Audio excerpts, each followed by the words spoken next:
Seigneur, c'est le désir de nos cœurs. Que toi seul tu sois élevé. Que toi seul tu sois élevé. En ce mois de mars, que toi seul tu sois élevé.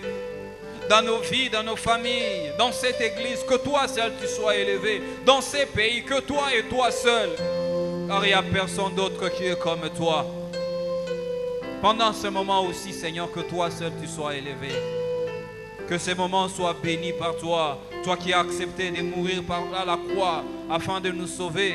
Seigneur, nous te laissons ce moment. Fais de nous encore ce que tu veux. Toi qui nous as rachetés, à qui nous appartenons. Laisse que ces moments, que toi seul tu te glorifies encore.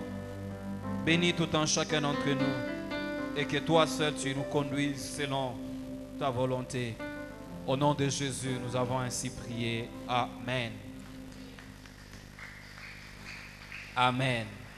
Nous bénissons notre Dieu pour sa grâce qu'il nous fait encore ce matin et cet après-midi, de nous retrouver en ces lieux autour de sa parole.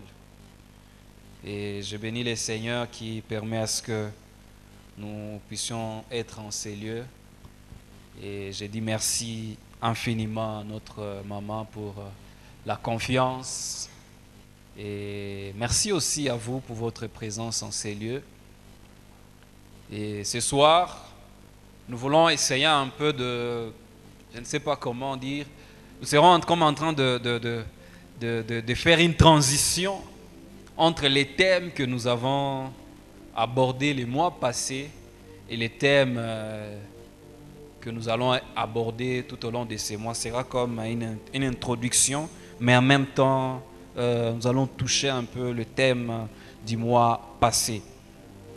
Les sous-thèmes que je propose ce soir, c'est restaurer par l'œuvre de la croix. Restaurer par l'œuvre de la croix. Tout au long de ce mois passé, nous avons essayé de parler de la restauration et un principe important, un mot important que nous avons souligné, c'était qu'il n'existe pas de restauration là où il n'y a pas eu de pertes, là où il n'y a pas eu de dégradation. C'est lorsqu'il y a eu perte, lorsque les choses ne marchent pas bien, qu'on a besoin de la restauration. Et la restauration peut être importante à plusieurs niveaux de la vie, dans plusieurs domaines de la vie. On peut avoir besoin de la restauration, mais aussi cela peut être à des degrés différents. Je peux avoir besoin de la restauration dans ces domaines, peut-être l'autre en a dans un autre domaine, mais aussi nous pouvons en avoir besoin dans un même domaine, mais à des degrés différents. Ce n'est pas toujours de la même manière. Mais s'il y a un domaine où toute l'humanité a besoin de la restauration, c'est en rapport avec le salut. Parce que la Bible dit que tous sont péchés et sont privés de la gloire de Dieu. C'est un domaine où nous tous, l'humanité tout entière, a besoin de la restauration. L'humanité tout entière a besoin d'être sauvée.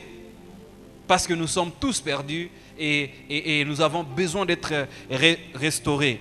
Alors je vais essayer de nous parler par rapport au salut ce soir. Parce que plusieurs fois nous disons que nous sommes sauvés, mais des fois nous ne comprenons pas très bien ce que nous disons. Qu'est-ce que c'est là? Comment est-ce qu'on peut expliquer ce salut et en quoi est-ce que cela nous amène? Qu'est-ce que cela nous a apporté? Qu'est-ce que cela apporte dans nos vies? Parce que mieux on comprend une chose, mieux on saura aussi, on aura aussi la valeur de cette chose. Mieux on saura apprécier cela. Vous savez, si vous me donnez de l'or à son état brut, je n'ai jamais vu comment ça ressemble. Je peux me méfier de ça. Je peux jouer avec parce que je ne connais pas c'est quoi. Mais quelqu'un qui se connaît, bien que si vous le lui donnez, il sait non, ça c'est une richesse. Et il sera valorisé cela parce qu'il connaît de quoi il s'agit. Alléluia. Lisons des passages. Genèse chapitre 2. Genèse chapitre 2. Les versets 15 à 16. Genèse chapitre 2, 15 à 16. La Bible dit, l'Éternel, Dieu prit l'homme et les plaça dans les jardins d'Éden pour les cultiver et pour les garder. L'Éternel Dieu donna cet ordre à l'homme, tu pourras manger tous les arbres du jardin, 17, mais tu ne mangeras pas de l'arbre de la connaissance du bien et du mal, car le jour où tu en mangeras, tu mourras. Genèse chapitre 3, 1 jusqu'à 5. Les serpents étaient les plus rusés de tous les animaux des champs que l'Éternel Dieu avait fait. Il dit à la femme, Dieu a-t-il réellement dit, vous ne mangerez pas de tous les arbres du jardin? La femme répondit au serpent, nous mangeons du fruit des arbres du jardin, mais quant au fruit de l'arbre qui est au milieu du jardin, Dieu a dit, vous n'en mangerez point et vous n'y toucherez point, de peur que vous ne mouriez. Alors le serpent dit à la femme, vous ne mourrez point, mais Dieu sait que le jour où vous en mangerez, vos yeux s'ouvriront et que vous serez comme de Dieu connaissant les biens et les mal. Verset 10. Il répondit, j'ai entendu ta voix dans les jardins et j'ai eu peur parce que je suis nu et je me suis caché. L'Éternel Dieu dit, qui t'a appris que tu es nu? Est-ce que tu as mangé de l'arbre dont je t'avais défendu de manger? L'homme répondit, la femme que tu as mise auprès de moi m'a donné de l'arbre et j'en ai mangé. Et l'Éternel Dieu dit à la femme, pourquoi as-tu fait cela? La femme répondit, le serpent m'a séduite et j'en ai mangé.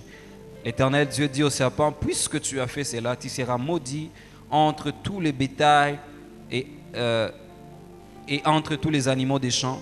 Tu marcheras sur ton ventre et tu mangeras la poussière tous les jours de ta vie. Je mettrai inimitié entre toi et la femme, entre ta postérité et sa postérité. Celle-ci t'écrasera la tête et tu lui blesseras les talons.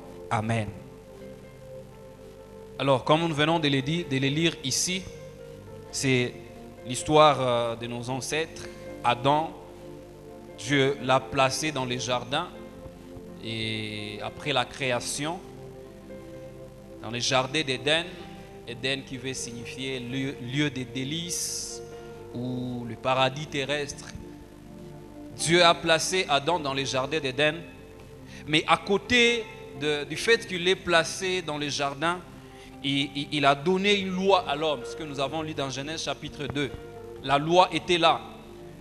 Et l'homme était censé ne pas franchir. Il y avait une ligne rouge que Dieu a mis devant de l'homme. Et l'homme était censé ne pas franchir la ligne rouge. Le but, ce n'était pas que Dieu voulait simplement limiter l'homme, mais Dieu voulait simplement voir l'obéissance de l'homme vis-à-vis de Dieu. Malheureusement, l'homme a dépassé, il est allé au-delà de ce que Dieu lui a dit. Il a péché contre Dieu. L'homme, en cherchant à dépasser la limite, il s'est limité lui-même. Toutes les fois où nous cherchons à dépasser la limite, nous serons en train de nous limiter nous-mêmes. Des choses que peut-être l'homme devait jouir, il ne pouvait plus jouir de cela. Pourquoi? Parce qu'il a dépassé la limite. Il s'est limité lui-même en dépassant la limite. Alléluia. Et avec la désobéissance, comme nous le savons tous, le péché est entré dans le monde. Lorsque nous lisons 1 Thessaloniciens chapitre 5 au verset 23, la Bible est en train de nous parler de l'homme et présente l'homme comme un être composé de l'esprit, de l'âme et du corps. C'est comme ça que la Bible présente cela. C'est cité esprit, âme et corps. C'est ça ce qui fait l'homme, ces trois éléments, ce qui compose l'homme. Et l'homme a été créé à l'image de Dieu. Une version intéressante que j'ai trouvée, parlant du fait que Dieu a dit « Faisons l'homme à notre image, à notre ressemblance ». Une version dit ceci « Faisons l'être humain, qu'il soit comme une image de nous, une image vraiment ressemblante. Qu'il soit comme une image de nous. » Vous savez, l'image, lorsque je vois l'image de ces microphones, ça me renseigne simplement sur ce qu'est ces microphones, mais je ne peux pas utiliser l'image de ces microphones comme ces microphones. L'image me permet de savoir comment le microphone est, mais l'image n'est pas en réalité le microphone. Mais ici, Dieu dit qu'il soit comme une image. C'est que si on doit voir ce que Dieu est, on doit le voir au travers de l'homme. Mais au-delà du simple fait que l'homme nous montre ce que Dieu est, l'homme aussi. Il n'est pas simplement, il est comme une image, l'homme peut aussi agir comme Dieu. Il n'est pas simplement une image pour nous montrer ce que Dieu est, mais aussi l'homme, il peut agir aussi comme Dieu est. Dieu a fait l'homme avec 3 parties, comme nous venons de les dire. L'esprit. L'esprit, c'est la partie de l'homme qui nous permet d'entrer en contact avec le monde spirituel. C'est la partie qui nous met en contact avec les divins. Et quand le péché est arrivé, l'esprit de l'homme ne pouvait plus fonctionner. C'est comme ça qu'on parle de la mort. L'esprit, l'homme est mort spirituellement. L'esprit ne pouvait plus fonctionner. Pourquoi? Parce que le péché est entré. Le péché est entré dans l'homme. Et quand l'homme est sauvé, lorsque l'on reçoit Jésus dans sa vie, on reçoit dans son esprit la vie de Dieu. C'est au niveau de l'esprit que cela se passe. On reçoit la vie de Dieu. Et on reçoit la nature divine. Le Saint-Esprit vient habiter dans l'homme. Et la nature divine revient en nous. L'homme reçoit la nature divine en lui. Et désormais, dans son esprit, l'homme est disposé à faire la volonté de Dieu. Nous allons comprendre encore ça davantage. Je suis en train d'évoluer petit à petit. On sera en train de comprendre ça. Dans son esprit, l'homme est désormais disposé à faire la volonté de Dieu. Tout à l'heure, là, nous venons de parler de la mort. Lorsque la mort, on a dit les péchés ont entraîné la mort. La mort qui est citée là-bas, j'aime bien comme la version Martin les dit. La version Martin les dit si tu désobéis, si tu manges de ces fruits, tu vas mourir de la mort. Mourir de la mort, qu'est-ce que cela veut dire? C'est-à-dire, il y a une mort qui va entraîner les morts. L'homme est mort à 3 niveaux. Il y a ce qu'on appelle la mort spirituelle, ce qu'on appelle la séparation avec Dieu. Deuxièmement, la mort physique. Quelqu'un meurt, on l'amène au cimetière. Il y a aussi la mort éternelle. Ce sont les trois morts qui sont cachés dans cette mort, que les péchés a occasionné. Mais aussi par la mort spirituelle, par les péchés, l'homme a perdu une chose, il a perdu aussi la position spirituelle que l'homme occupait. Vous savez, dans le monde spirituel, il y a aussi cette organisation-là où il y a cette organisation-là. Mais l'homme avait été dans une position spirituelle, mais le péché a fait à ce que l'homme a perdu la position spirituelle. Vous savez, toutes les fois où nous péchons, le péché nous fait toujours perdre notre position supérieure. Le péché nous fait toujours quitter la position supérieure vers une position inférieure. L'homme a perdu la position qu'il occupait. Et on ne peut pas exercer une autorité sur... On ne peut exercer son autorité que sur les choses qui sont en dessous de nous. C'est comme ça, un païen ne peut pas chasser un démon. Mais un chrétien nouvellement converti, même s'il est à 1 minute, il peut chasser un démon. Mais beaucoup de chrétiens, même 5 ans après, ils ont peur encore de chasser un démon. 5 ans après, tu as toujours peur de prier pour un démoniaque. Pourquoi? Parce que lorsqu'on reçoit Jésus, le Saint-Esprit vient habiter à nous. On l'appelle, lorsqu'on lisait la Bible, les Babyloniens étaient en train de dire l'Esprit supérieur. Parce qu'il est l'Esprit qui est au-dessus de toutes choses. Dans l'hiérarchie des esprits, il est au-dessus de tout esprit. Ce qui fait qu'il a autorité sur tous les autres. Lorsque le Saint-Esprit, on reçoit Jésus, l'Esprit de Dieu vient habiter à nous et il nous donne alors l'autorité sur tous les autres esprits. L'homme a perdu sa position spirituelle à cause du péché, mais lorsque nous recevons Jésus-Christ, l'Esprit de Dieu vient habiter à nous, il nous ramène dans notre position que nous avions. Lisons avec ces passages de Psaume chapitre 8, le verset 4. Psaume chapitre 8, verset 4. La Bible dit: qu'est-ce que l'homme pour que tu te souviennes de lui, et le Fils de l'homme pour que tu prennes garde à lui. Verset 5. Tu l'as fait de peu inférieur à Dieu, et tu l'as couronné de gloire et de magnificence. Verset suivant. Tu lui as donné la domination sur les œuvres de tes mains et tu as tout mis sous ses pieds. Amen. On peut se limiter là-bas. C'est la position que l'homme, le psalmiste est en train de nous parler ici de la position que l'homme avait avant le péché. Dieu a créé l'homme et lui a donné une position spirituelle au-dessus de toute autre chose. L'homme était élevé. Il avait une position de peu inférieure à l'homme. L'homme était spirituellement bien positionné. Mais le péché nous a fait perdre cette position.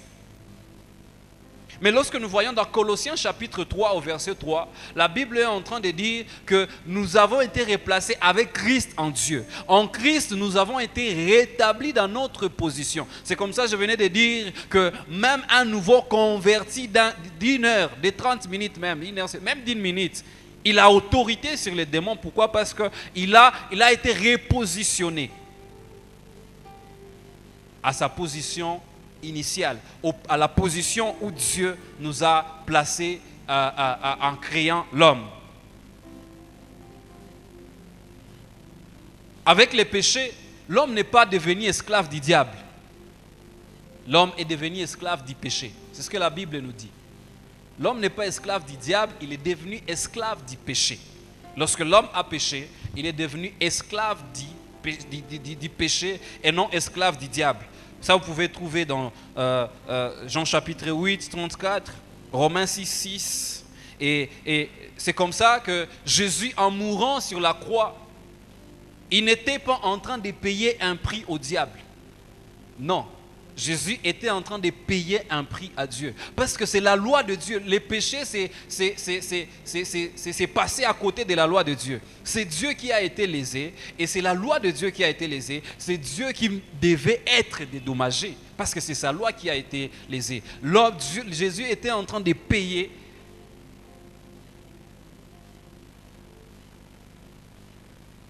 à Dieu et non au diable. Parce que les diables, nous ne sommes pas devenus esclaves du diable. Le diable, c'est un profiteur. À cause de l'état d'esclavage du péché, nous sommes l'homme est entré dans une position tellement inférieure que maintenant le diable peut le manipuler, peut l'utiliser. À cause de l'état d'esclavage du péché. Mais nous ne sommes pas esclaves du diable. Le diable profite de cet état pour manipuler, pour se jouer de l'homme. Alléluia. Et maintenant que Christ nous a restaurés, nous n'avons plus peur, nous ne devons plus avoir peur de lui. Plusieurs fois, nous avons peur du diable, croyant comme si nous avons des choses, nous avons des choses des comptes à lui rendre. Nous n'avons jamais été esclaves du diable. Nous n'avons pas de comptes à lui rendre. Christ nous a restaurés, il nous a sauvés de l'esclavage du péché. Et maintenant, le diable n'a plus aucun pouvoir sur nous. Alléluia. La deuxième partie, c'est l'âme. Lorsque Dieu a créé l'homme, il y a aussi l'âme. L'âme, c'est le siège des émotions, le siège de la volonté et de l'intelligence. Lorsqu'on parle de l'âme, on voit les émotions, les sentiments, la volonté et l'intelligence. Et c'est au niveau de l'âme qu'on parle du vieil homme ou de l'homme ancien. Pourquoi on parle du vieil homme? Pourquoi on parle de l'homme ancien? Parce que avec la mort du péché, et disons de l'esprit, parce que le péché a entraîné les dysfonctionnements, l'esprit de l'homme ne fonctionne plus. Maintenant, l'homme commence à fonctionner avec l'âme et le corps. Ce sont les deux parties qui restent opérationnelles. Mais avec le péché, il y a eu corruption de l'âme. Ce qui fait que l'intelligence, les émotions et la volonté de l'homme ont été corrompues. Ce qui fait que l'homme, avec son âme et son esprit, son corps commence à fonctionner d'une autre manière. Une manière contraire à la manière que Dieu voulait. Alors, lorsque Christ nous sauve, La vie de Dieu, comme nous l'avons dit, vient habiter en nous. Et l'Esprit de Dieu vient habiter en nous pour nous conduire au travers de son esprit. L'Esprit de Dieu vient habiter en nous pour nous conduire au travers de notre esprit, au travers de notre esprit. Alors, pourquoi on l'appelle, c'est là où on parle de l'homme nouveau. Pourquoi? Parce que le Saint-Esprit vient redonner vie à notre esprit afin que nous puissions maintenant recommencer à faire la volonté de Dieu. C'est là où j'ai dit l'homme restauré, il est disposé, au niveau de son esprit, il est disposé à faire la volonté de Dieu. Mais au niveau de l'âme, il y a une autre réalité. L'âme est habituée à fonctionner autrement. L'âme est habituée à fonctionner d'une autre manière. Il y a une autre vie qui vient au niveau de l'esprit, qui doit passer par l'âme afin de se manifester par le corps. Mais l'âme est habituée à agir d'une autre manière. C'est là où nous voyons les luttes. J'espère que nous vivons cette expérience-là des luttes. C'est là où nous voyons toutes ces luttes. L'exemple, je peux donner un exemple à quelqu'un qui s'est converti, rempli de haine dans son cœur, mais il se donne sa vie au Seigneur. Et maintenant, la vie de Dieu est au niveau de son esprit. Et parce que Dieu et l'Esprit de Dieu habitent en lui, désormais, la vie de Dieu doit couler, la vie de Dieu doit être saisie par l'Esprit afin de se manifester par son corps. La vie de Dieu, Dieu est amour. Cela doit quitter le niveau de l'Esprit afin de passer par l'âme et être manifesté au niveau du corps. On commence à manifester l'amour de Dieu, c'est au niveau extérieur, mais au départ, ça vient de l'esprit de l'homme. Mais lorsque l'âme est habituée à haïr, les gens, c'est là où on voit toujours des luttes. Et remarquez ce que Paul nous dit dans Romains chapitre 12 au verset 2. Paul est en train de nous dire que il dit, soyez renouvelés par l'intelligence afin que vous discerniez quelle est la volonté de Dieu. Soyez renouvelés par l'intelligence afin que vous discerniez quelle est la volonté de Dieu. L'intelligence de l'homme étant un domaine de l'âme, et avec le péché, l'intelligence a été aussi corrompue.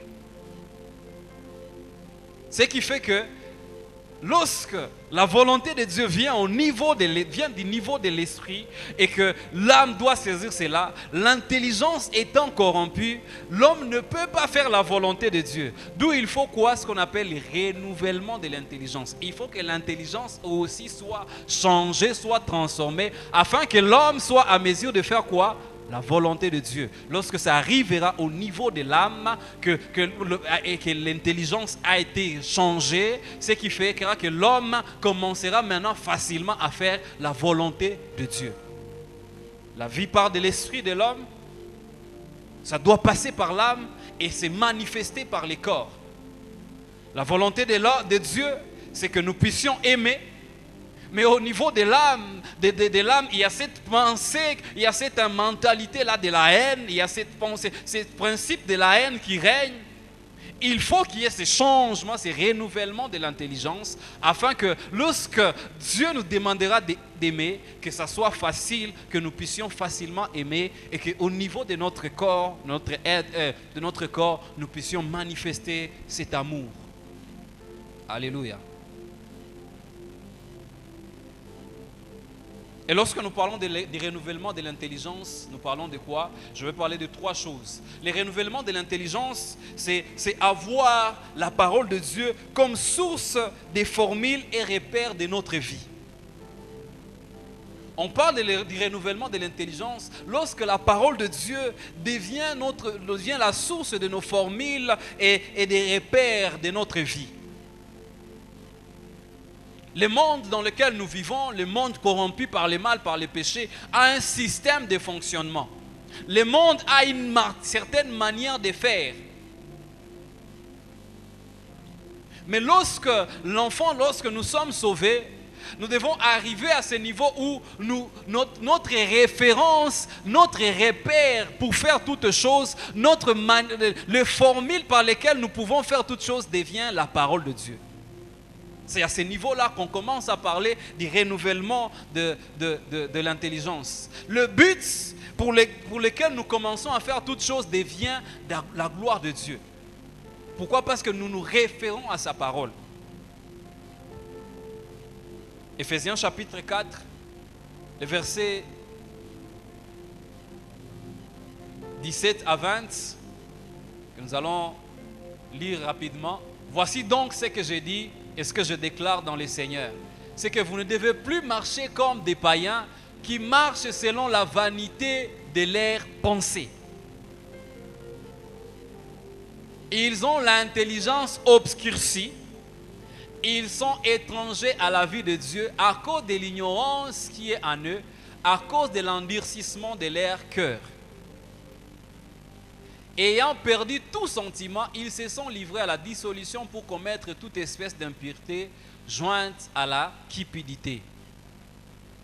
Mais vous, ce n'est pas ainsi que vous avez appris Christ. Vous voyez, Paul ici, il est en train de parler par rapport à l'intelligence obscurcie, l'intelligence qui est corrompue par le mal. Mais il dit, ça c'est la manière de vivre des païens qui ne doit pas être votre manière de vivre à vous. La deuxième chose, lorsqu'on parle du renouvellement de l'intelligence, je dis premièrement, c'est avoir la parole de Dieu comme source des formules et des repères pour notre vie. La deuxième chose, c'est déprogrammer des anciens réflexes pour se programmer à la nouvelle nature. Vous savez, les saluts ne changent pas notre statut, mais les saluts changent notre nature. Par les saluts, nous ne changeons pas de statut, mais nous changeons de nature. Nous allons essayer d'expliquer ça encore un peu en bas.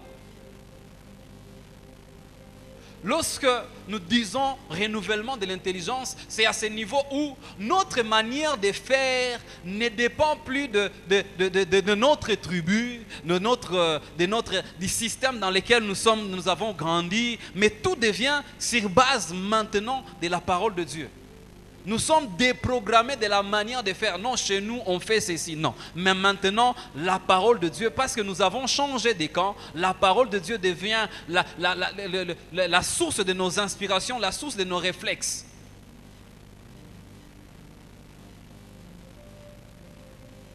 Et nous devons être conscients de ce besoin d'être reprogrammés.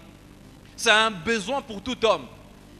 Le renouvellement de l'intelligence est un besoin pour tout homme qui se dit être sauvé et qui veut arriver à faire la volonté de Dieu. Il doit passer par le renouvellement de l'intelligence. Et c'est un besoin pour nous. Nous devons être déprogrammés de cette ancienne manière de faire, de nos anciens réflexes et désormais être programmés en fonction de notre nouvelle nature que nous avons en Jésus. La troisième chose, c'est adopter une nouvelle mentalité basée sur les croyances bibliques. Adopter une nouvelle mentalité basée sur les croyances bibliques. Vous savez, l'homme c'est un être qui vit avec des croyances. Dans tout ce que l'homme fait, c'est basé sur des croyances.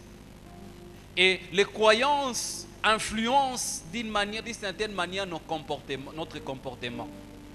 C'est à quoi nous croyons influence notre comportement.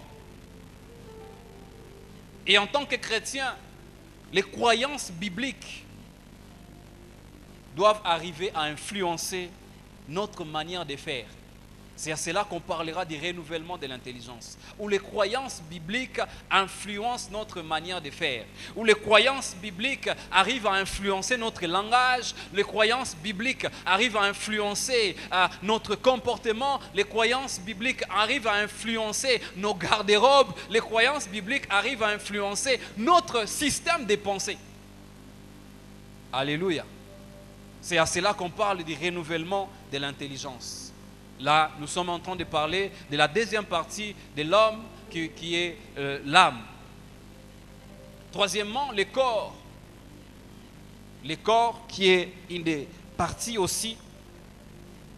Le corps, c'est la partie de l'homme qui nous permet d'être en contact, qui nous permet de faire sortir ce qui est à l'intérieur, le faire sortir, mais aussi de prendre ce qui est de l'extérieur pour l'intérioriser en nous. Sur le corps, il y a des parties qu'on appelle les portes de l'âme. Les portes de l'âme, généralement, ce sont les yeux et les oreilles. Ça s'appelle les portes de l'âme. Ça nous permet de prendre des choses de l'extérieur et de les intérioriser en nous. Un jour, j'essayais de réfléchir, de partager avec les jeunes au culte. J'ai dit, remarquez bien avec ce qui se passe actuellement avec nos films.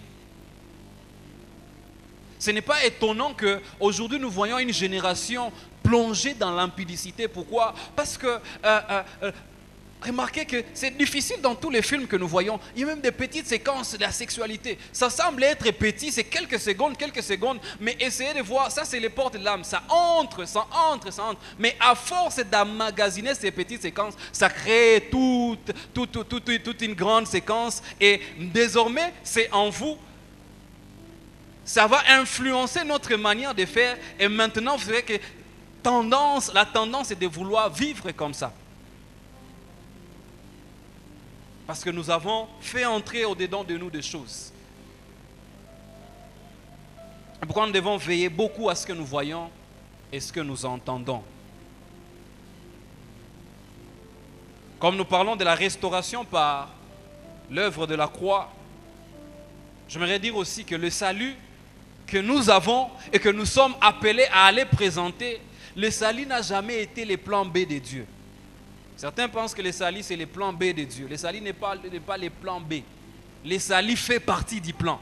Parce qu'on ne peut parler du plan B que lorsque le plan A a échoué. Et si on dirait que le plan A a échoué, c'est que quelque part on serait en train de dire que Dieu a échoué. Le salut faisait partie du plan de Dieu. Alléluia.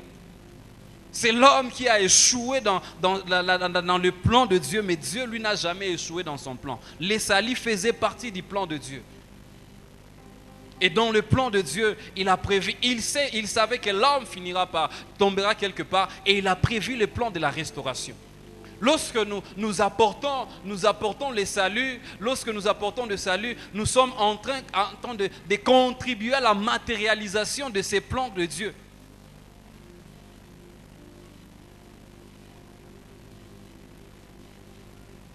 Puisqu'il y a eu violation de la loi de Dieu par les péchés, comme nous l'avons dit. Les péchés, l'homme a violé la loi que Dieu a placée. Il fallait aussi que la justice de Dieu soit appliquée.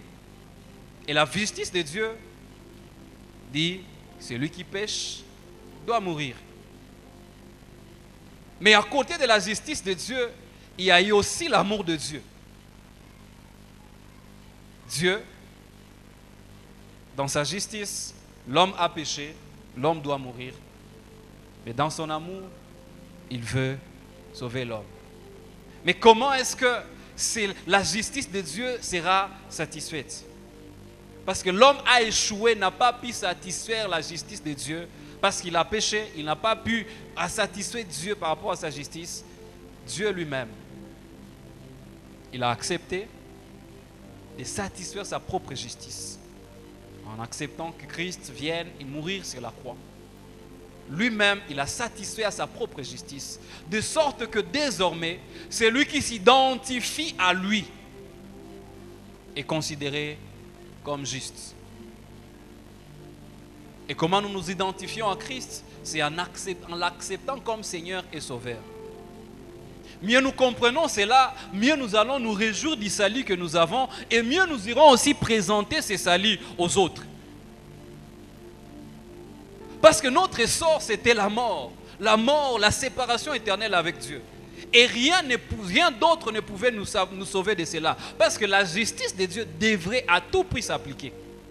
Mais comment Dieu, dans son amour, il va faire cela? Il a accepté que lui-même puisse satisfaire sa justice afin que l'homme qui acceptera de s'identifier à lui bénéficie de la justice de Dieu et qu'il soit considéré comme juste. C'est comme ça que Romains chapitre 8 verset 1 dit: il n'y a plus de condamnation pour ceux qui sont en Christ. Pourquoi? Parce que désormais, ils sont identifiés à Christ. Et en Christ, ils n'en sont plus condamnables, ils n'en sont plus coupables. Je l'ai dit, les salis ne nous changent pas des statuts, mais les salis nous changent des natures. Ce n'est pas un changement de l'extérieur, mais c'est un changement de l'intérieur. Au-dedans, on devient toute une autre personne. Lorsqu'on reçoit ce salut, on devient une autre personne au-dedans de nous. Et il faut que cela maintenant commence à sortir pour se manifester à l'extérieur. Vous savez, les pièges, l'un des pièges du christianisme actuel, c'est que l'on pense que la chrétienté, c'est le fait que nous faisons certaines choses. Nous avons pris un christianisme de l'extérieur, alors que la véritable vie chrétienne commence de l'extérieur et sort pour se manifester à l'extérieur. On vient à l'église, on pense que ce qu'on fait là, on chante, on sert Dieu. On pense que ce qu'on fait là fait de nous des chrétiens. Ce n'est pas ce qu'on fait de l'extérieur qui fait de nous, mais ce qui l'œuvre que Jésus a commencé à faire à l'intérieur de nous, qui sort maintenant à l'extérieur, ce qui fait à ce que nous soyons chrétiens. Lorsque Paul écrit, quand nous lisons généralement les écrits de Paul, en parlant du péché, il parle du péché. Quelque part, vous pouvez voir le péché au singulier et quelque part, il parle du péché au pluriel. Lorsqu'il parle du péché au pluriel, au singulier, pardon, il veut parler de la nature du péché que nous avons hérité d'Adam et Ève. Et lorsqu'il parle des péchés au pluriel, il parle des actes maintenant des péchés. Là, ce sont des actes des péchés. Alors, les saluts que nous recevons nous changent de nature. C'est-à-dire, c'est la nature de péché qui est changée à l'intérieur de nous. C'est la nature de péché que nous avons hérité d'Adam et Ève qui est changée. Et maintenant, nous avons une autre nature à l'intérieur de nous. La nature divine. Ce que nous recevons à l'intérieur de nous. Je l'ai encore dit ici une fois. On pêche parce qu'on est des pécheurs. Mais ce n'est pas parce qu'on pêche qu'on devient pécheur. C'est la nature de péché à l'intérieur de nous qui nous pousse à pécher. Mais ce n'est pas parce que tu pêches que tu deviens pécheur. Alléluia. Par la restauration de l'œuvre de la croix, si nous annonçons l'évangile, à aller porter, à aller amener le salut, qu'est-ce que le salut amène dans la vie? Qu'est-ce que le salut a amené dans nos vies et qu'est-ce que le salut doit amener dans la vie de ceux-là, va amener dans la vie de ceux-là vers qui nous irons? Je vais parler de 7 éléments, je ne sais pas si le temps va permettre, je vais me limiter là où le temps va finir. La première chose, rapidement, c'est le pardon. Lorsqu'on parle du pardon, c'est ce que le salut amène d'abord. C'est la première chose que le salut amène. Le pardon, c'est le fait que nos péchés sont effacés. Effacés. Dieu efface nos péchés. 1 Jean chapitre 2, le verset 12, c'est là où nous pouvons trouver cela. 1 Jean chapitre 2, le verset 12. Nos péchés sont effacés. Et le pardon que Dieu nous accorde a deux caractéristiques. C'est un pardon total, mais aussi c'est un pardon définitif. Il est total en ce sens que le pardon de Dieu ne choisit pas quel genre de péché pardonner. Le pardon de Dieu, le pardon que Dieu nous accorde, c'est par rapport à tous les péchés. Mais aussi il est définitif dans le sens où le pardon, lorsque Dieu a déjà pardonné, il ne peut plus revenir sur ces péchés-là. C'est un pardon définitif.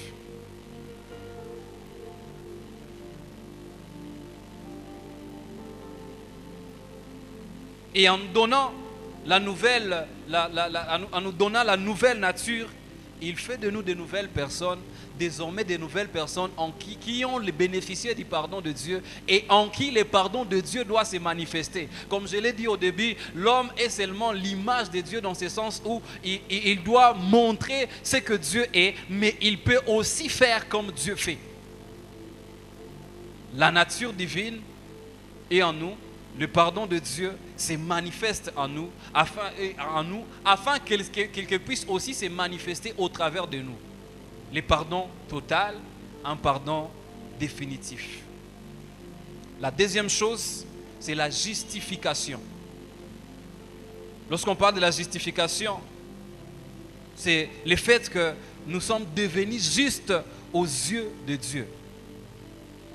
Dieu enlève notre culpabilité par le fait que nous nous sommes repentis au devant de lui. Nous devenons justes au devant de Dieu. Et c'est bien sûr, c'est à cause de l'œuvre de la croix.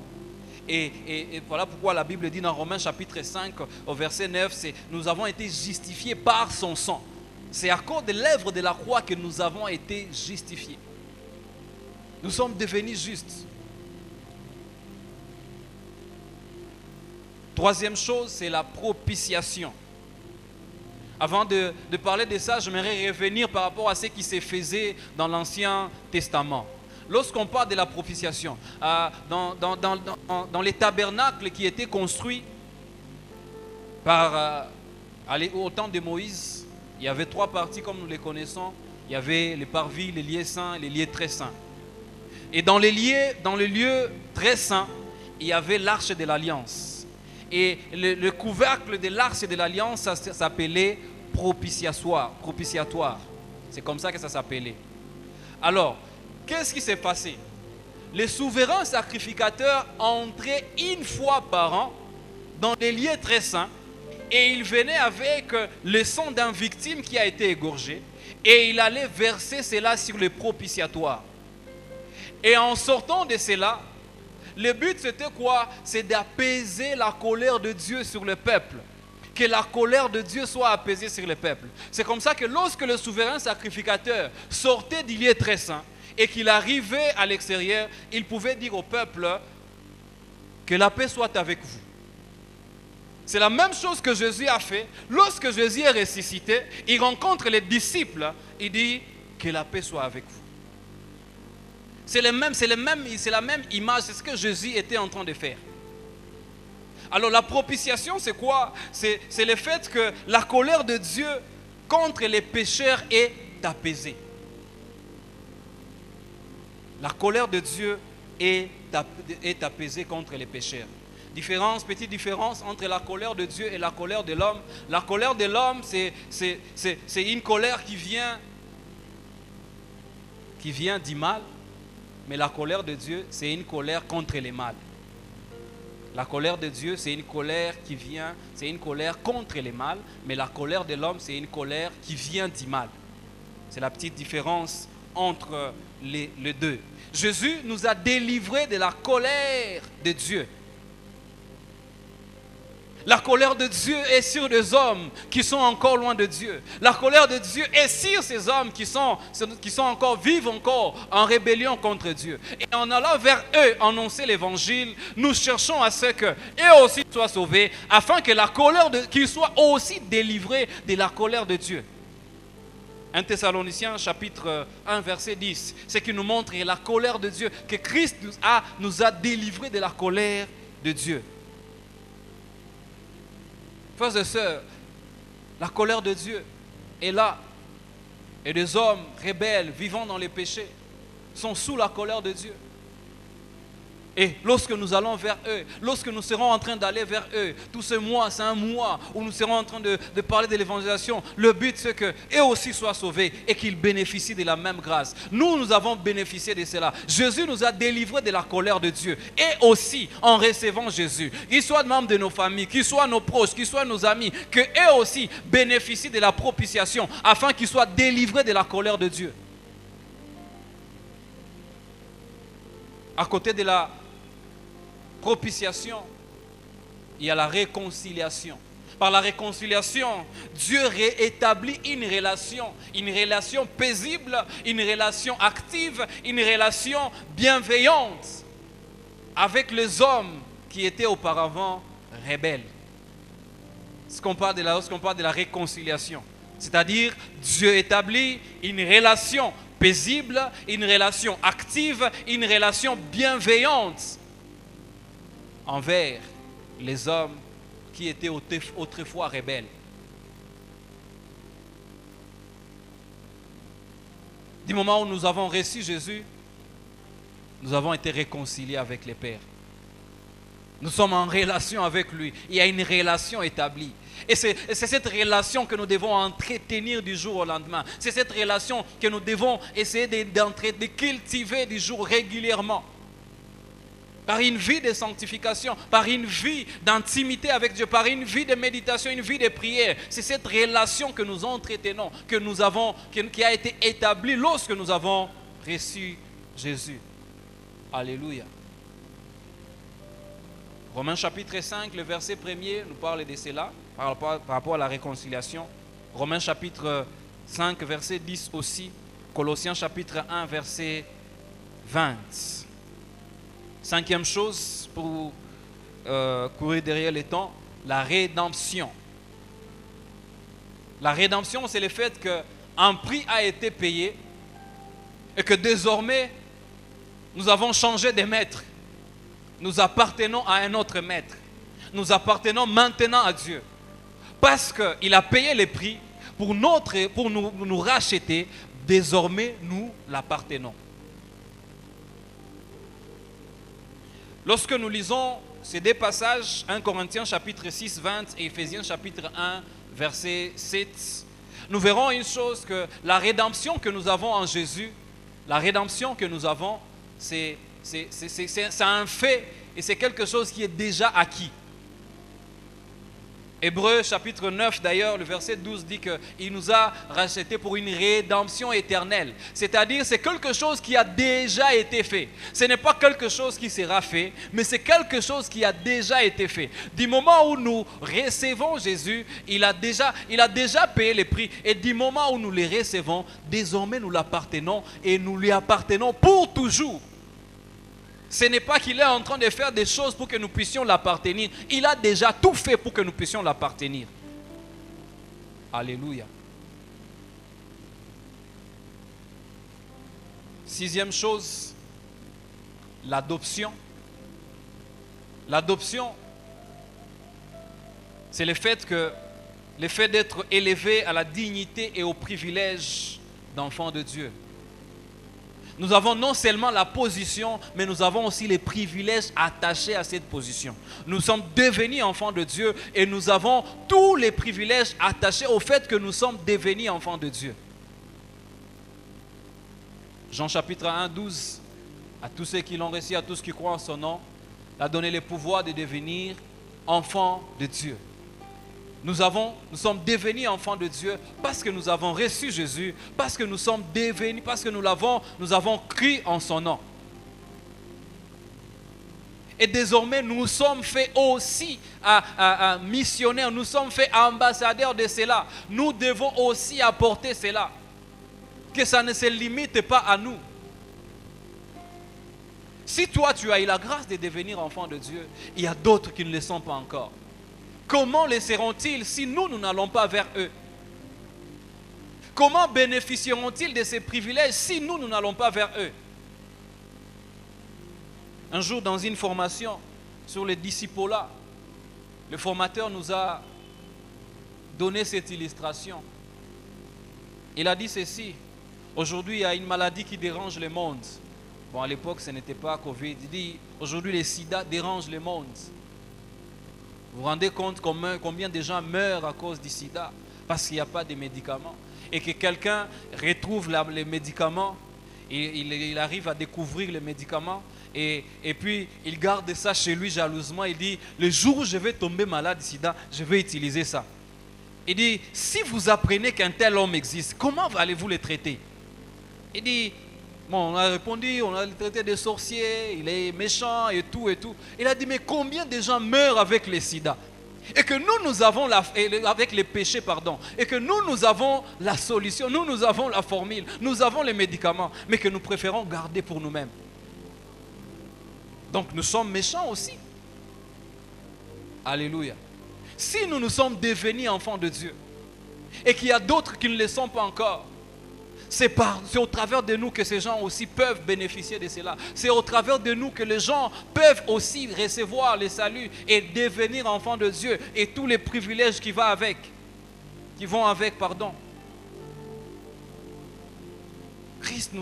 Dieu nous a adoptés, nous sommes devenus ses enfants, nous sommes devenus membres de sa famille et désormais nous avons des privilèges à cause du salut.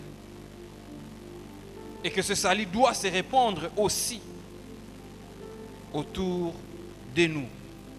La dernière chose, l'adoption. Et la sanctification, pardon.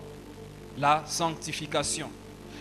La sanctification, c'est le fait d'être rendu saint.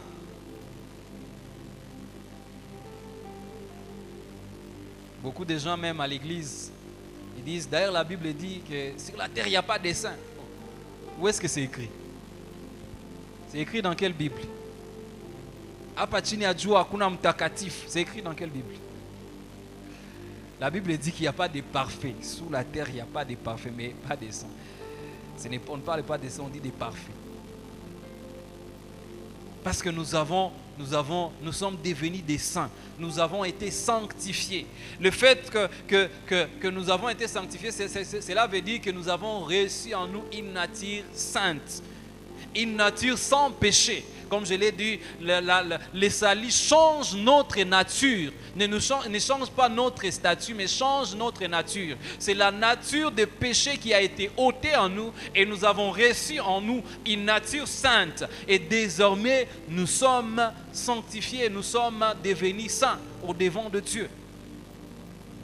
Et cette sanctification, non seulement doit quitter de l'intérieur de nous afin de se manifester à l'extérieur de nous. C'est là où on parle de deux sortes de sanctification. On parle de la sanctification des positions, la sanctification d'état. C'est ce que nous avons reçu en recevant Jésus. Nous avons été changés de nature et nous avons reçu la nature sainte et nous avons ce qu'on appelle la sanctification d'état ou la sanctification des positions.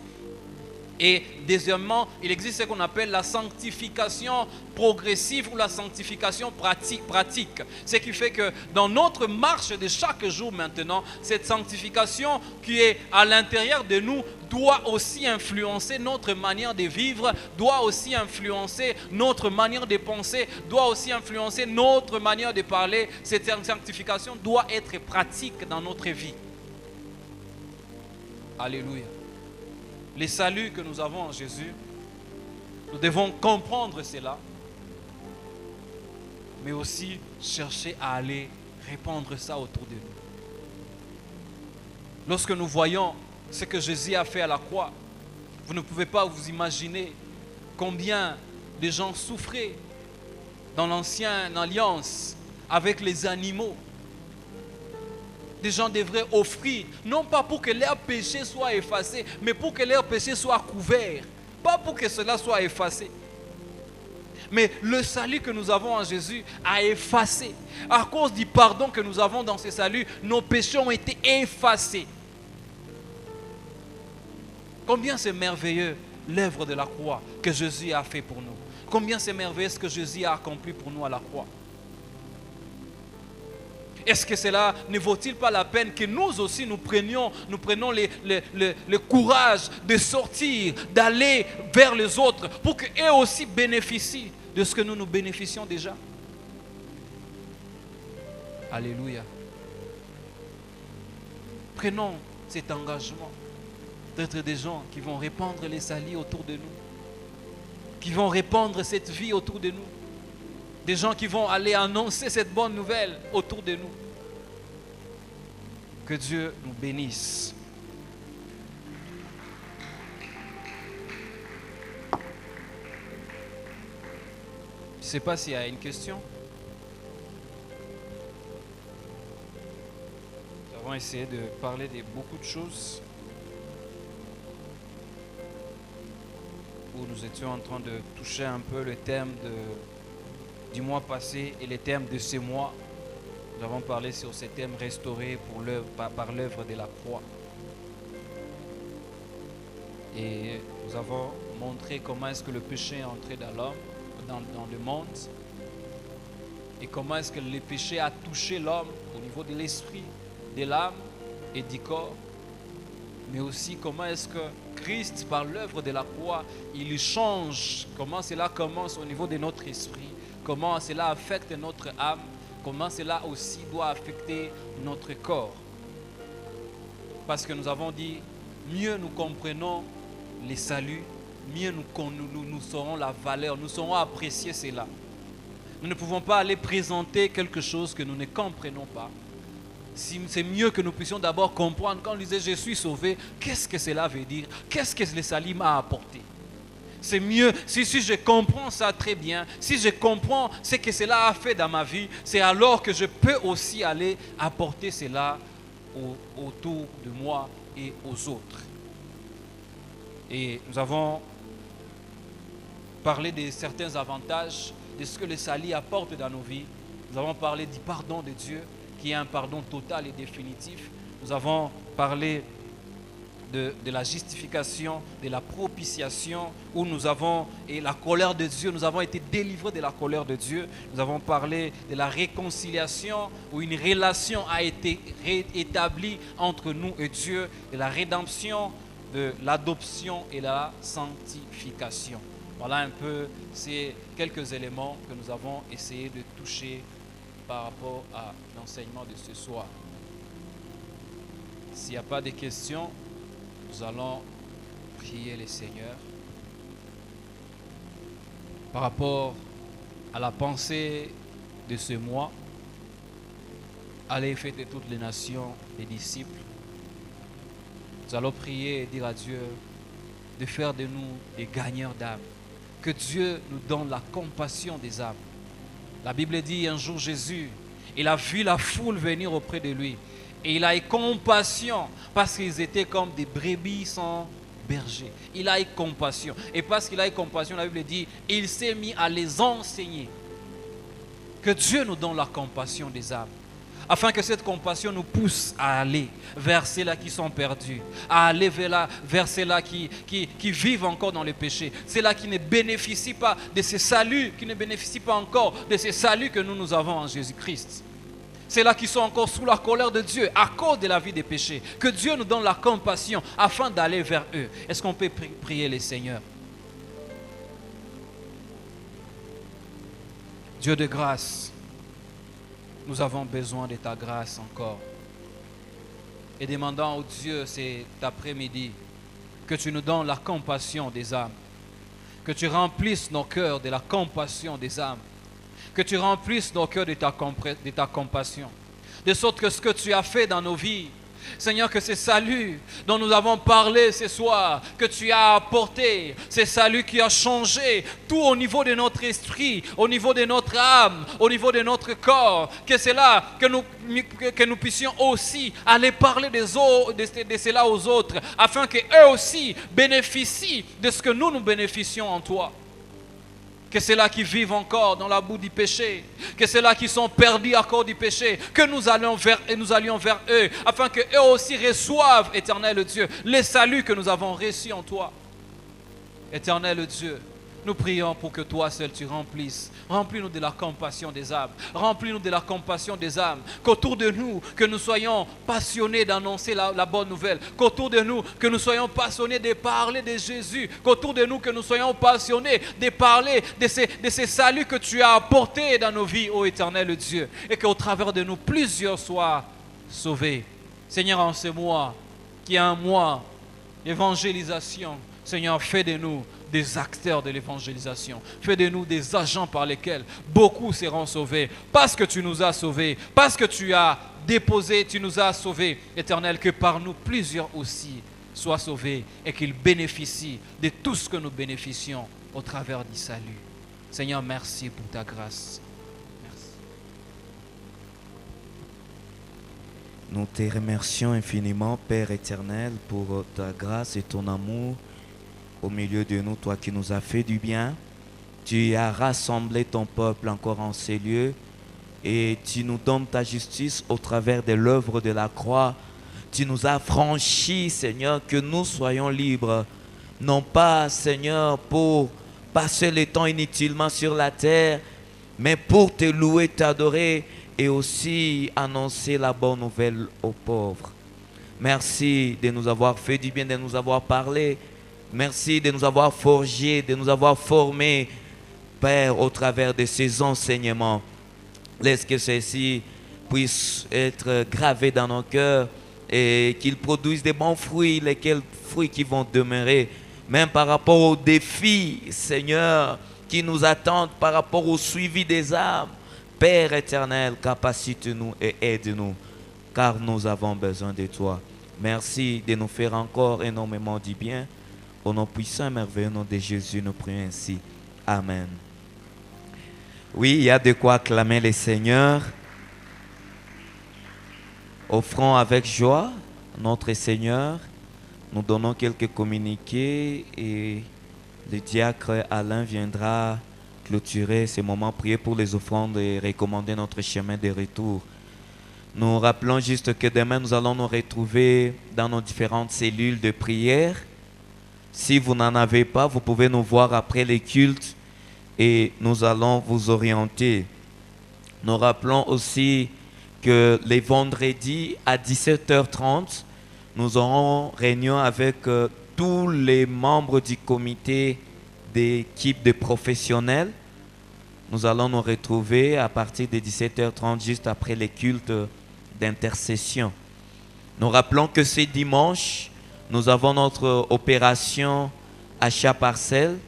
Nous allons récolter toutes les enveloppes qu'on nous avait remises par rapport à cette opération. C'est que nous avons eu le temps de prier pour ça et c'est ce dimanche dans nos deux services que nous aurons à déposer les enveloppes. Et enfin, ce soir, juste après les cultes, nous allons nous retrouver avec tous les responsables des départements et leurs adjoints, ainsi que tous ceux qui prêchent la parole. Nous allons prendre quelques minutes et nous allons rentrer à la maison. N'oublions pas de prier pour notre pays, car notre bonheur en dépend. Merci de nous tenir debout. Et le diacre Alain va prier pour les offrandes et recommander notre chemin de retour. Dieu de paix, Dieu de grâce, nous te disons merci pour la vie, pour la force que tu nous as donnée en ce jour. Merci Seigneur pour la possibilité que tu as donnée, afin que nous puissions t'offrir avec joie dans ta maison. Seigneur, bénis ces offrandes, ô Dieu, bénis la personne qui a donné leur de gloire, afin que ton œuvre puisse aller de l'avant. Nous recommandons Seigneur notre retour dans tes saintes mains. Garde et protège-nous. Garde nos maisons, garde nos familles, ô Dieu de grâce, Seigneur. Protège-nous, Seigneur, au cours du chemin, Seigneur, qui va nous ramener, Seigneur, dans nos maisons. Nous voulons ramener, Seigneur, la paix que nous avons trouvée enseignée dans ta maison, dans nos maisons respectives. Au nom puissant et glorieux de Jésus, nous disons Amen.